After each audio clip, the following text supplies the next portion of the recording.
नमस्कार, स्वागत है आप सभी का। आप देख रहे हैं न्यूज 18 इंडिया। मैं हूं आपके साथ कृतिका सिंह। रूस और यूक्रेन के बीच जारी युद्ध को करीब 1 महीना हो चुका है।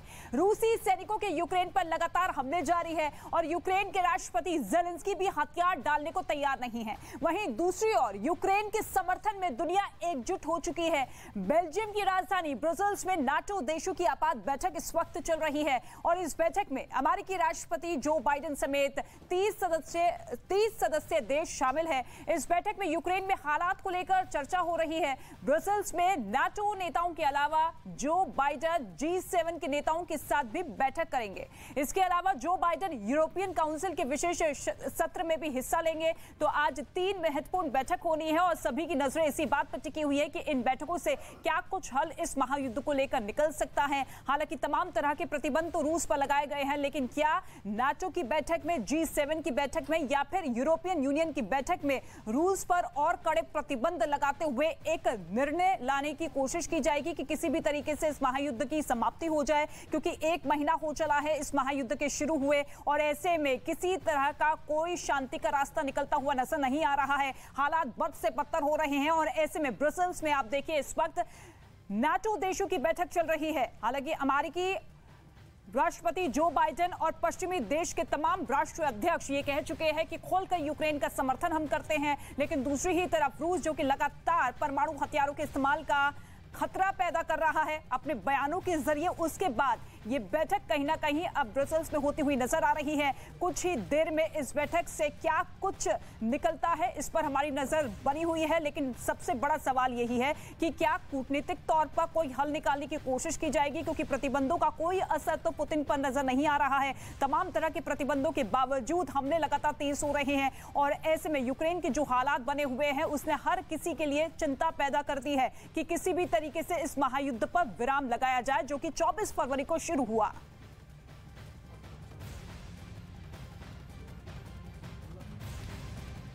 और इस वक्त एक और बड़ी खबर आपको बता दें। बड़ी खबर यह है कि रूस को यूक्रेनी सेना का करारा जवाब मिला है। यूक्रेन के हमले में जंगी जहाज तबाह हो चुके हैं।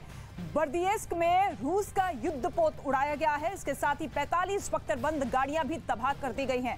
जहाज पर तैनात 20 टैंक ऐसे हैं जिन्हें ध्वस्त किया गया है। 400 रूसी सैनिकों की मौत का दावा भी यहां पर किया गया है। यूक्रेन के उप रक्षा मंत्री की तरफ से यह दावा किया गया है कि किस तरीके से रूस को हम नुकसान पहुंचा रहे हैं। जंगी जहाज तबाह कर दिया गया है। इसके साथ ही रूस का युद्धपोत उड़ा दिया गया है। 45 बख्तरबंद गाड़ियां भी तबाह की गई है। ये यूक्रेन की तरफ से पलटवार करते हुए बड़ा दावा किया गया है। युद्धपोत पर लगे 20 टैंक हमने तबाह कर दिए गए हैं। इसके साथ ही 400 रूसी सैनिक हैं जिन्हें मौत के घाट उतार दिया गया है। ये बड़ा दावा इस महायुद्ध में यूक्रेन करता हुआ दिखाई दे रहा है।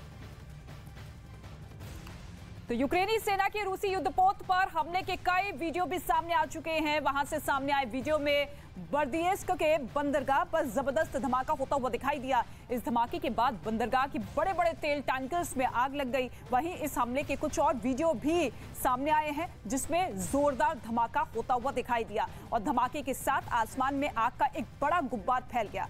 तबाही की ये तस्वीर कई किलोमीटर दूर से नजर आ रही थी। ये 3 तस्वीर आप देखिए किस तरीके से लगातार, 4 तस्वीर आप देखिए जरा किस तरीके से लगातार हमले तेज होते हुए नजर आ रहे हैं। और दूसरी ही तरफ आप देखिए नाटो की बड़ी मीटिंग, बड़ी बैठक हो रही है जिस पर हर किसी की नजर बनी हुई है, क्योंकि दुनिया में इस वक्त खतरे का अलार्म बज चुका है। जिस तरीके से लगातार 2 से 3 बार पुतिन ये कह चुके हैं कि अपने देश की सुरक्षा के लिए वो परमाणु हथियारों का इस्तेमाल कर सकता है। ऐसे में सुगबुगाहट तेज होती हुई दिखाई दे रही है कि क्या अब तीसरे विश्व युद्ध की आशंका बढ़ गई है। क्या वाकई पुतिन चाहते हैं कि तीसरा विश्व युद्ध हो। और ऐसे में इन तमाम महायुद्ध को लेकर जो तस्वीरें निकलकर सामने आ रही है उसको लेकर ये बड़ी बैठकें, आज ब्रसेल्स में 3 अहम बैठक।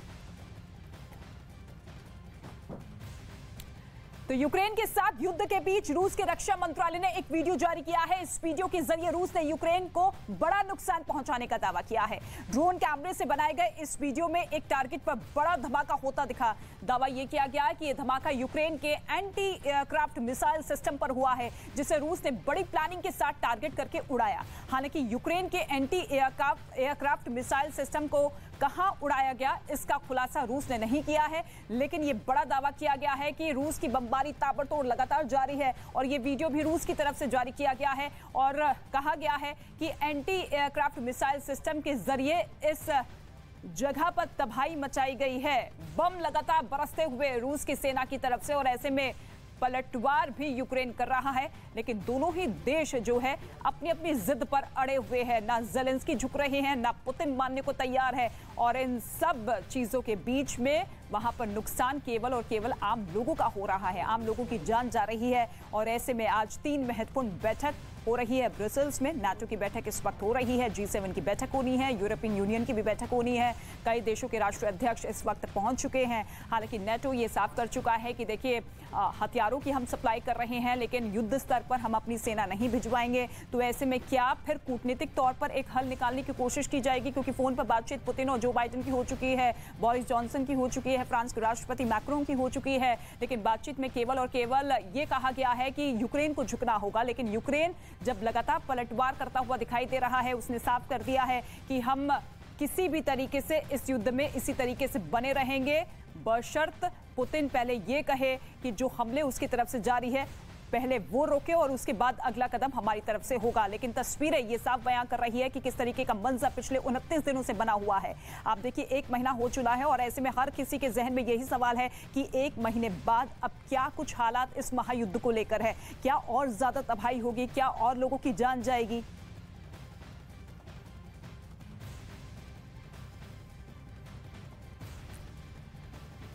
और पिछले 29 दिन से रूस यूक्रेन के बीच जारी युद्ध को लेकर तमाम तरह के देशों की तरफ से अंदेशा जताया गया। रूस के हमले के बीच यूक्रेन की सेना ने एक वीडियो जारी कर रूस के टैंक को तबाह करने का दावा किया है। हालांकि अभी ये पता नहीं चल पाया है कि ये वीडियो किस इलाके का है, लेकिन इस वीडियो में जोरदार धमाका होता दिखाई दिया, जिसके बाद आग की ऊंची लपटें उठी और वहां एक बड़े इलाके में फैल गई। आग की लपटें कम होते ही आसमान की ओर काले धुएं का एक बड़ा गुबार उठता दिखा। यूक्रेन की ओर से जारी इस वीडियो में दावा किया गया कि उसने यह हमला एक रूसी टैंक पर किया था और इसके लिए उसने एंटी टैंक मिसाइल स्टुगना का इस्तेमाल किया। स्टुगना मिसाइल से किया गया ये हमला बेहद सटीक रहा और इसमें एक रूसी टैंक तबाह हो गया। और यूक्रेन में रूसी ऑपरेशन को लेकर अमेरिका ने बड़ा दावा किया है। अमेरिकी रक्षा मंत्रालय की ओर से पेंटागन ने अपने बयान में ये कहा है कि रूस की सेना राजधानी कीव से अब पीछे हट रही है। पेंटागन का ये दावा है कि रूस की सेना राजधानी कीव से करीब 30 किलोमीटर तक पीछे हट चुकी है। पेंटागन के मुताबिक मंगलवार तक रूस की सेना राजधानी कीव के सिटी सेंटर से महज 20 किलोमीटर की दूरी पर है, लेकिन अब वो कीव ही नहीं बल्कि यूक्रेन के कई मोर्चों पर बचाव मुद्रा में आ चुकी है।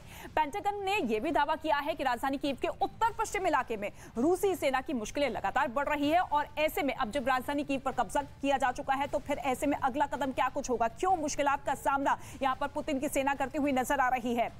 और इसके साथ ही एक बड़ी खबर इसी महायुद्ध को लेकर सामने आ रही है। रूस यूक्रेन युद्ध पर यह बड़ी खबर, यूएन में रूस ने बड़ा बयान दिया है। परमाणु हथियार इस्तेमाल करने की धमकी यहां पर यूएन ने दी है। नाटो के उकसाने पर इस्तेमाल की धमकी दी है रूस में। यूएन में रूस के उप राजदूत ने यह बयान दिया है। परमाणु हथियारों के इस्तेमाल का एक बार फिर से यह बयान सामने आया है रूस की तरफ से। यूएन में रूस के उप राजदूत की तरफ से यह बयान सामने आया है, जिसमें साफ तौर पे कहा गया है कि परमाणु हथियारों का इस्तेमाल किया जा सकता है। पिछले 2 दिन से लगातार पुतिन, उनके प्रवक्ता, उनके उप राजदूत, अब देखिए उनके उप राजदूत की तरफ से यह बयान सामने आया है कि परमाणु हथियारों का इस्तेमाल किया जा सकता है। और ऐसे में लगातार यह सुबुगाहट तेज होती हुई दिखाई दे रही है कि क्या वाकई तीसरा विश्व युद्ध होगा, क्या वाकई अब महाविनाशक युद्ध होगा जो कि पिछले 1 महीने से लगातार जारी है। और इसी खतरे को देखते हुए अब तमाम तरह की बैठकें बुलाई गई है। नाटो की इस वक्त बैठक चल रही है, 30 देशों के अध्यक्ष वहां पर मौजूद है। इसके साथ ही यूरोपियन यूनियन की बैठक होनी है, G7 देशों की बैठक होनी है। इन तमाम बैठकों में अमेरिका के राष्ट्रपति जो बाइडेन शामिल होंगे। लेकिन बड़ी खबर आपको ये बता रहे हैं कि एक बार फिर से रूस के उप राजदूत की तरफ से ये बड़ा बयान सामने आया है परमाणु हथियारों के इस्तेमाल को लेकर। और यूक्रेन की जंग में रूस परमाणु बम का इस्तेमाल करेगा या नहीं, यह दुनिया के सामने बड़ा सवाल बना हुआ है। लेकिन अमेरिका इसे लेकर सभी संभावनाओं पर काम कर रहा है। पुतिन ने अगर परमाणु बम का इस्तेमाल किया तो क्या होगा, यह तय करने के लिए अमेरिकी राष्ट्रपति जो बाइडेन ने एक स्पेशल टीम बनाई है, जिसे टाइगर टीम का नाम दिया गया है। टाइगर टीम रूस के हर कदम पर पैनी नजर बनाएगी और इस टीम को अमेरिकी राष्ट्रपति जो बाइडेन ने 28 फरवरी को बनाया था, यानी कि यूक्रेन जंग शुरू होने के ठीक 4 दिन बाद टाइगर टीम में अमेरिका के रक्षा विभाग के अधिकारियों को शामिल किया गया है। इसके साथ ही जंग में अगर पुतिन ने परमाणु बम का इस्तेमाल किया तो ये टीम ही तय करेगी कि रूस के खिलाफ कैसे कार्रवाई की जाए। यही नहीं, टाइगर टीम की नजर रूस के केमिकल और जैविक हथियारों पर भी रहेगी, जिसे लेकर कहा यह जा रहा है कि रूस इन हथियारों का इस्तेमाल यूक्रेन के खिलाफ कर सकता है। खास बात यह है कि युद्ध के बीच जो बाइडेन की टाइगर टीम हफ्ते में 3 बार सीक्रेट मीटिंग कर रही है। इसके अलावा टाइगर टीम उन संभावनाओं पर भी नजर बनाए हुए है जिसमें यह कहा जा रहा है कि रूस मोल्डोवा और जॉर्जिया में युद्ध के नए मोर्चे खोल सकता है। और इसके साथ ही आपको यह बता दें कि यूक्रेन ने रूस को जबरदस्त नुकसान पहुंचाने का दावा किया है। यूक्रेन की ओर से यह कहा गया है कि उसने बर्दियस्क में रूस के बड़े लैंडिंग शिप को तबाह कर दिया। जिसके कई वीडियो भी सामने आए। वहां से सामने आए एक वीडियो में यूक्रेनी शहर बर्दियस्की के बंदरगाह पर जबरदस्त धमाका दिखाई दिया। इस धमाके के बाद बंदरगाह के बड़े बड़े तेल टैंकरों में आग लग गई। आग लगते ही यहाँ रह कर हो रहे धमाकों की आवाज दूर तक सुनाई दे रही थी।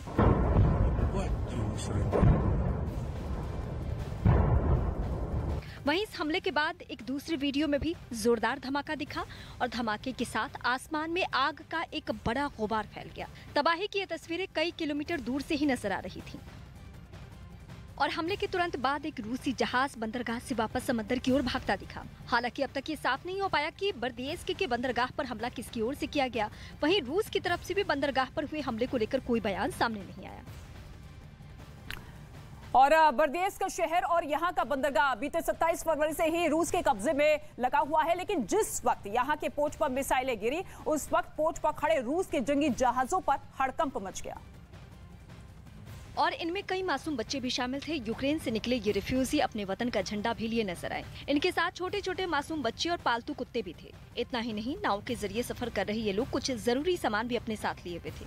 रोमानिया पहुंचने के बाद भी यूक्रेन के मौजूदा हालात से काफी दहशत में दिखे। Там у нас ситуация уже более спокойней.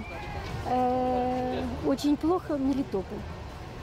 Мариуполь, Мелитополь, а у нас немножко поспокойнее. Спасибо. यूक्रेन में बरसते बम बारूद के बीच पलायन को मजबूर हुए ये लोग यूक्रेन के ओदेसा और उसके आसपास के इलाके के थे। तो पुतिन की तरफ से आप देखिए परमाणु हथियार जो है एक्टिव हो चुके हैं। इसके लेकर टीम का भी गठन कर दिया गया है कि किस तरीके से हमलों की तैयारी की जानी है। और इसी घबराहट के चलते अब बैठकों का दौर भी शुरू हो चुका है। और उधर यूक्रेन में रूसी हमले के बीच लोगों का पलायन भी जारी है। और